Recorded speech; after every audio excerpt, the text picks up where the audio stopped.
So you have some kind of weight goal in mind. Maybe you're trying to put on weight, you're trying to put on some muscle and you're feeling a bit skinny and you just want to get a bit bigger.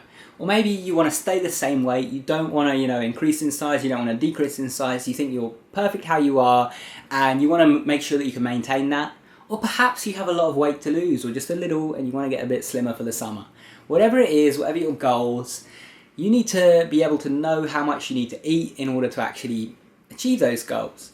And a lot of the time this can be really hard if you're just eating when you get hungry, because the thing is, a self-regulating appetite really isn't a real thing. A lot of people have a very, very big appetite when they actually need to be losing weight and eating less. And there are other people who are, unhealthily skinny and yet they have zero appetite and they don't feel hungry at all. So what I suggest is actually tracking what you eat, and this is something that is quite daunting to a lot of people, so I'm going to explain how to do it and how to make it really easy and really comfortable for you guys.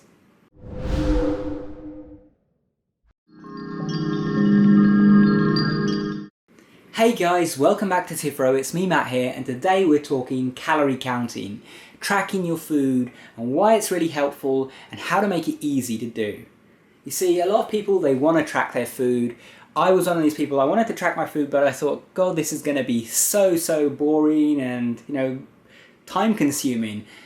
Going and weighing my food before meals, looking at the calories on the back of packets and stuff like that. And when I initially started tracking my food, this was the way I did it. I was weighing food before meals, I was looking on the back of packets and I was taking a calculator and working out just how much I'd eaten and stuff, and it was time consuming. I was writing it down and I was probably spending as much time writing the stuff down as I was actually eating the food each day, and it wasn't the most pleasant. It did help me at the time I was trying to lose some weight, and actually seeing that I was eating an exact number of calories was really helpful to that, and it did speed up my weight loss, but it was quite unpleasant. And so I want to share with you guys how you should really count calories, a simple way to do this.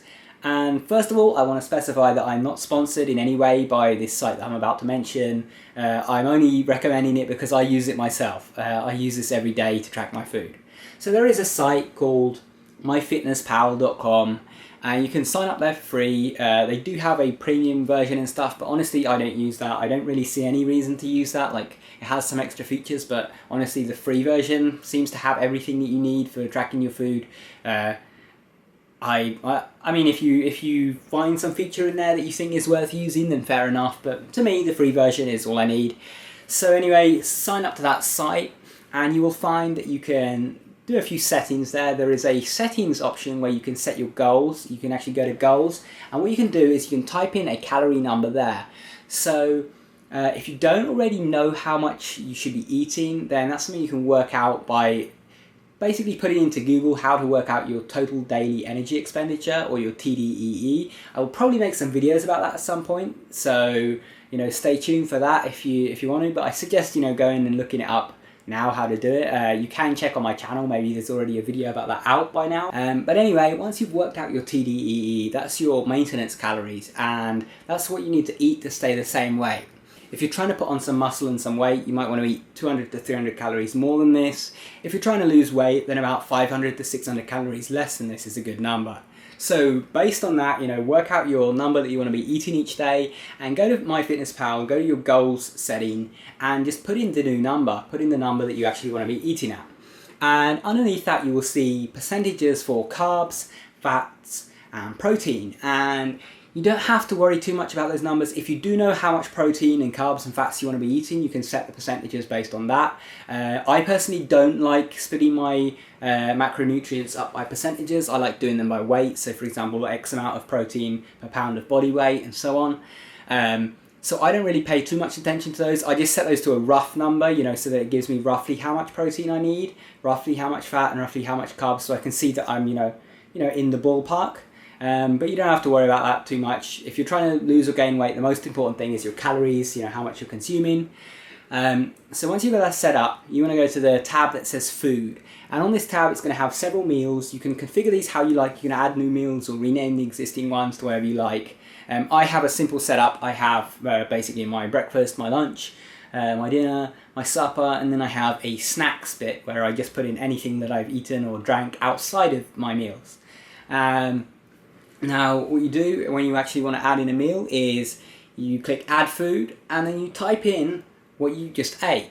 Now, one of the things that a lot of people don't realise about Myfitnesspal is that it seems to have pretty much every brand out there. I live in Poland, and this is an American site, and I live in Poland, and I can type in some, obscure brand of thing that I bought from a shop that only like 5 shops in Poland even sell, and it will be on there. It will be on Myfitnesspal, and they'll have the right calories and protein and stuff for it. Occasionally, when you type in a product, there'll be several of them, and like one of them won't have the values for protein and stuff, or it won't have the right calories. So do double check stuff. You can check the first time you put something in, check on the package just to make sure it's the right numbers. But after you've done it once, you can add it in there, and what you can do, say you eat a meal quite often. I really love my bread, and I eat cheese rolls all the time. Every single day I have at least one meal that is cheese rolls. It's just something I've always done. I really like them. And so that's a meal I have all the time, and I use the same amount of cheese, same amount of margarine, same amount of bread. So what I did, once I added in the bread, the margarine and the cheese, what I can then do is you go to the more options, which is, I can't remember if it's exactly called more options, but it's right next to the add food button, and you can do a remember meal, and you can basically save that meal and you can call it what you like, and then in future when you go to add food, when you're actually on the add food screen, there's a tab there that says meals, and if you click on that, any of your saved meals will be in there. So what initially takes you 5 or 10 minutes each day to track your food quickly goes down to just a few seconds each day, because you've already got 99% of the meals you've eaten saved. And the thing is, even if the amounts change, say you like having chicken, potatoes, and runner beans or something like that as one of your meals. Well, you can save that meal. It doesn't matter if you eat different amounts of it, because you can save that meal, load the save meal, and just slightly adjust the amount of chicken. If you ate twice as much chicken, you just change the number to 2 for the chicken. Or if you think you ate just a tiny bit more potatoes, you can just multiply the amount of potatoes by say 1.2 or something like that. And this makes it really, really easy to stay on top of your diet and what you're eating. And the great thing about it as well is you can go back days. So you can say, for example, you see on the scale that 1 week your weight just stayed completely the same, it didn't drop. Well, you can look back through what you're eating and see if maybe you miscalculated something in terms of the calories, or maybe perhaps you need to adjust your calories, or maybe it was something in particular that you were eating that is problematic and probably isn't accurate. You can get some information about what you were doing right and what you were doing wrong. So anyway, I suggest checking this site out. It really makes things easier. If you aren't already, just try tracking like this, because the great thing about it is, even if you only do it for say a week or two and you don't want to do it anymore, so you stop doing it, then it's going to massively help you with your diet, because you now have a idea in your mind of how much each food you eat is in terms of calories.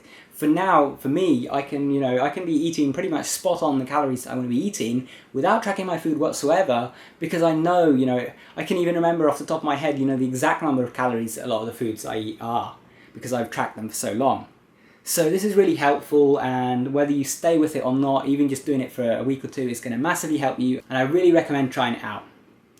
Thank you guys for watching. If you enjoyed, remember to subscribe up there, because you've got regular videos that come out multiple times a week. If you like the video, leave a thumbs up. If you have any comments or questions, leave them down below. And if you want to keep watching, check out the video that's linked on screen. Thanks for watching guys, take care.